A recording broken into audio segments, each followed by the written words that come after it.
Congratulations Team Children's Hospital sa lahat po ng mga sacrifice niyo sa tulong niyo dahil narating natin at naabot na natin ang ika-1,000 subscribers sa YouTube. Woohoo!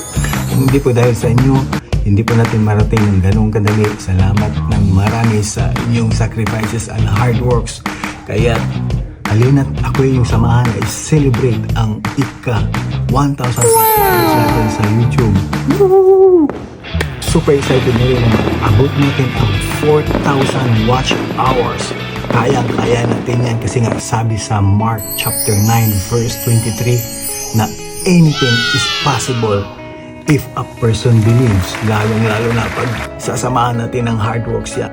Sure na sure ako na marating natin yan sa tamang panahon. Naku, excited na ako. Balik muna ako sa aking katawang tao. Huwag niyo kong iiwan, hoy! Team Children's Hospital! Hi! Natalon ako sa bag. Super thank you, Lord God. Nasaan ba ako? Uy, sige na pala ko na tayo sa takbo.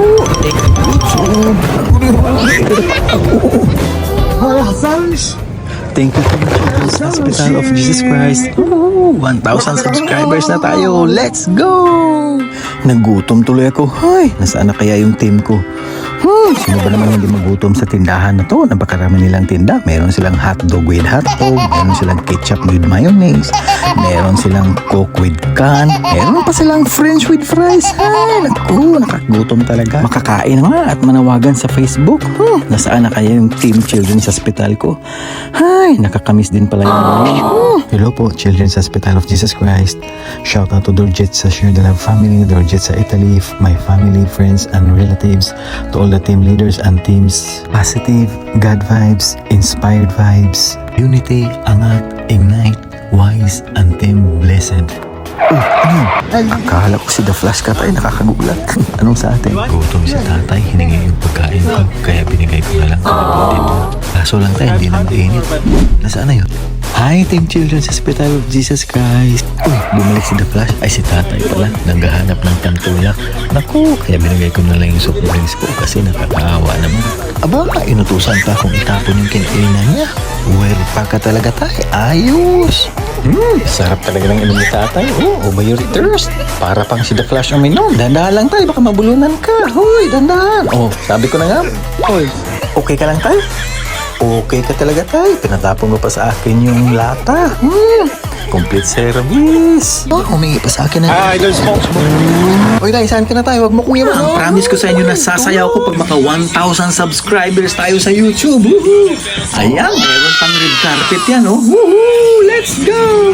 New York! Kailangan ko na ganito mag-voice lesson. Nahihilo na ako. Ikot kasi ng ikot to. Ano ba itong sinasakyan ko? 3, 2, 1, 1,000 subscribers! Ayan.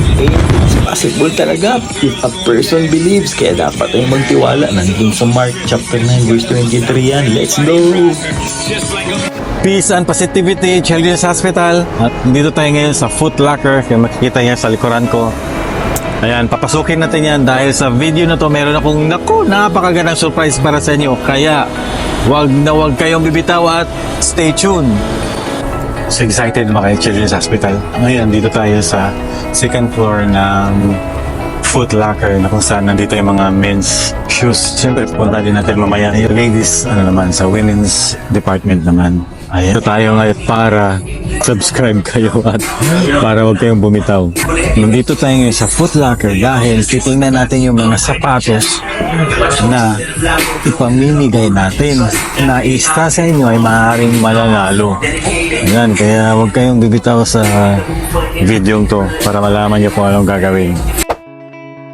Ako si Brian Hospital, dating tambay at pasaway. Naging seaman din ako at seminarista.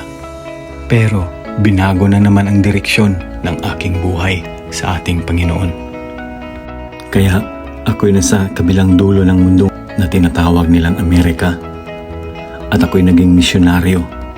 Minsan, natatawa lang ako na para bang hindi makapaniwala sa lahat ng mga biyaya na ipinagkaloob ng ating Panginoon sa aking buhay.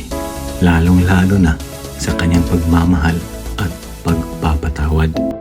Hindi naman ako espesyal. Minsan nga sa aking kabataan, ako'y laging nahuhusgahan na wala raw silbi sa ating lipunan. Hindi ko rin naman sila masisisi nang dahil din sa aking kabulastugan. Pero iba ang ating Panginoon dahil siya ay naniniwala sa ating kabutihan at kakayahang magbago. Siguro nga kasi siya ang ating Ama na may likha. Kaya kung ikaw din ay nahuhusgahan at nasasabihang walang silbi at kwenta sa ating bayan, huwag kang maniwala. Lagi mong tatandaan na tayo ay may Diyos na Ama na lagi nating masasandalan. Naghihintay lang siya sa'yo na yung lapitan. Sabihin mo yung problema at sabihin mo pagod ka na. Lord, pwede mo ba akong tulungan para magbago? Dalhin niyo na rin po ako, Lord, sa tamang direksyon ng aking buhay. Nang sa ganun, malaman ko ang aking misyon na naaayon sa iyong kagustuhan. Nais ko palang ibahagi sa inyo kung bakit ako nagpasya na mamigay ng sapatos para sa mga kabataan at nangangailangan. Kasi nung bata pa ako, lalo na nung high school, isa sa pinakamatinding pangarap ko ay ang magkaroon ng sarili kong pares ng sapatos na pang-basketball.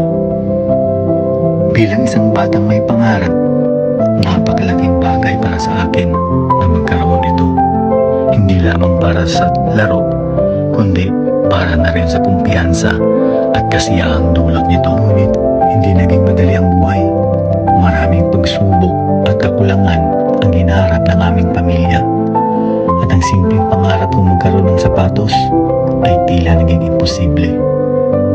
Nakita ko kung paano kailangang unahin ng aking mga magulang ang mas mahalagang pangangailangan tulad ng pagkain, edukasyon at ang aming kalusugan. Naiintindihan ko ito, ngunit hindi maikakaila may bahagi sa aking na nasaktan at patuloy na nangangarap.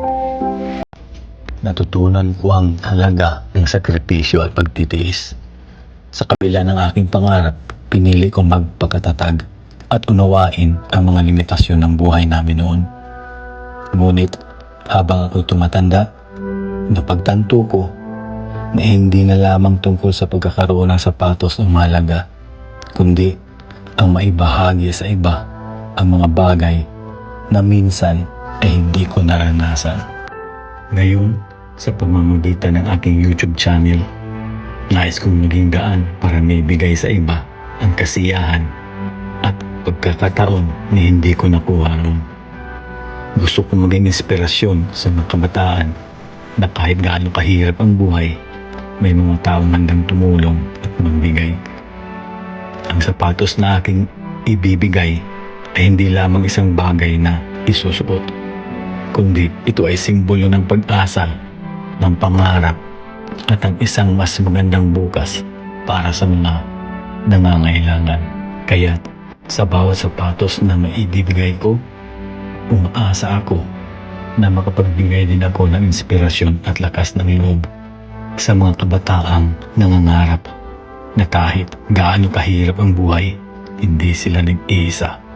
Tuloy lang ang laban at sana'y magsilbing paalala ang simpleng regalong ibibigay ko na may mga pangarap na maaaring matupad sa tamang panahon. Yan ay pangako ng ating Panginoon sa Isaiah chapter 60 verse 22 na nagsasabing, "When the time is right, I the Lord will make it happen." Maganda to pang forma guys. Naku, sarap pumasok sa paralan pag ganitong sapatos mo. Siguro wala akong absent. Ayan, no? Sa hanggaan. At yan ang kwentong sapatos ko. Ikaw, anong kwento mo? Sabihin mo sa akin kung bakit ikaw ang karapat-dapat na aking bigyan ng unang pares ng sapatos. Malay mo, ikaw ang magpapatibok ng puso ko. Kaya comment na at subscribe. Aking YouTube channel na Children's Hospital of Jesus Christ. At ang misyon ko na magpapatayo ng Children's Hospital ay maging misyon mo na rin. Salamat po.